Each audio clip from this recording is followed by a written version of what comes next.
So these bloodlines, I'll get into as we go through the day why these people are obsessed with genetics. There are two levels to it, and the real level I'll get to towards the end of the day.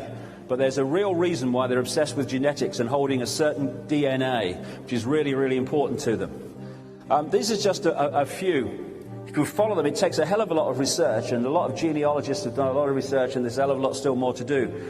But you can pick up bloodlines that come down through ancient Egypt, down through Sumer, the Indus Valley civilization, very, very advanced, through the Phoenicians, Babylon, down through Philip of Macedonia, who was the father of Alexander the Great, who by the time he died in Babylon at the age of, 32, 33, had plundered and controlled much of that blue and white map that we're looking at. The bloodlines came down through Cleopatra and the Roman Empire, down through Constantine the Great, the Roman emperor, who at the Council of Nicaea in 325 AD created the Nicene Creed, which is the foundation belief of Christianity to this day. Came down through the Merovingians. Now, of course, the Merovingians have been brought to public attention by Holy Blood and Holy Grail, and then by, in effect, its offshoot, the Dan Brown book, the Da Vinci Code. The Merovingians are very, very important to the Illuminati. They are a prime bloodline that takes the name Merovingians, and the names have changed through the centuries, but Merovingian bloodline is one of the major ones. And like I say, it was featured in both of these books. Incidentally, just my view, the Merovingian bloodline is very, very important to the Illuminati, but it has absolutely nothing to do with the bloodline of Jesus. That's the kind of little diversion off, where we lose the plot.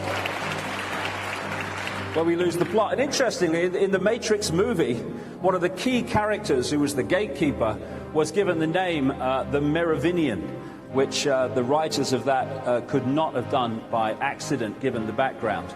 So it comes down through the Merovingians, through Charlemagne, or the emperor of the Holy Roman Empire for a long time, through the Habsburgs out of Austria, through the de' Medici family, a major banking family in Italy, and down through the House of Lorraine, which is still a major Illuminati bloodline, operating as its base in that area around the French-German border. Of course, the House of Lorraine's symbol is the double cross. Oh, he double-crossed me. Yeah, very appropriate, especially in Exxon, who've just announced record profits while we're paying record amounts for fuel. Comes down through the French royal dynasties and into Britain, down to the present royal family.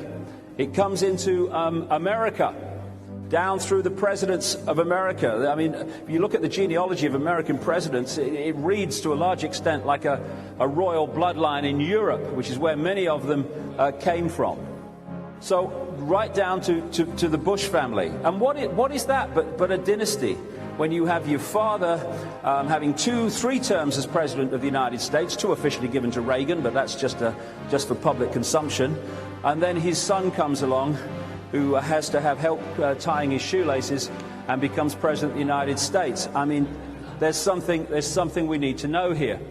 Coming down to this man from a very, very long way back.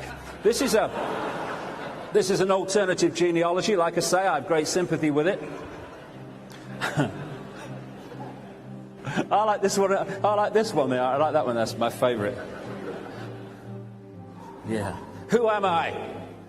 You're an idiot. Thank you. Comes down through the Scottish bloodlines. Now, Scotland is really, really kind of important area for the Illuminati. And it's no accident that the biggest secret society in the world, in terms of numbers, is called the Scottish Rite of Freemasonry. Comes down through the Rothschilds, the Rockefellers, and the banking and business families of the world. Joseph Smith, who started the Mormon Church, Merovingian bloodline.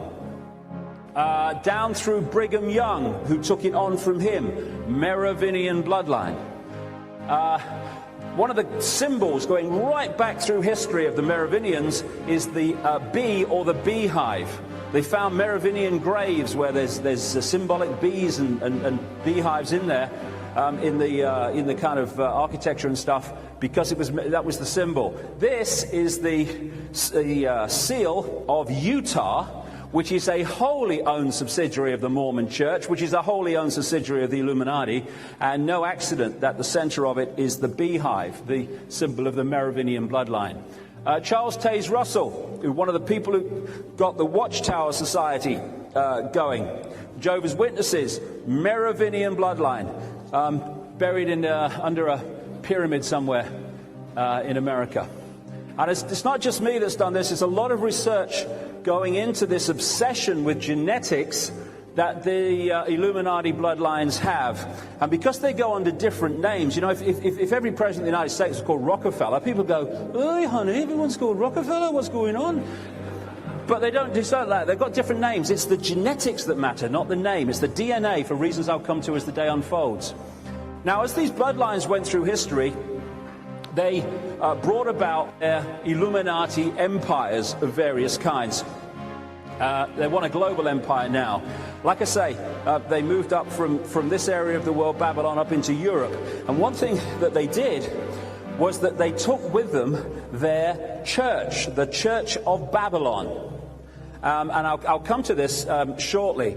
But when you look at the beliefs of Christianity and its symbolism, and the beliefs and symbolism of the Church of Babylon, they are the same. They just relocated. Better view, apparently.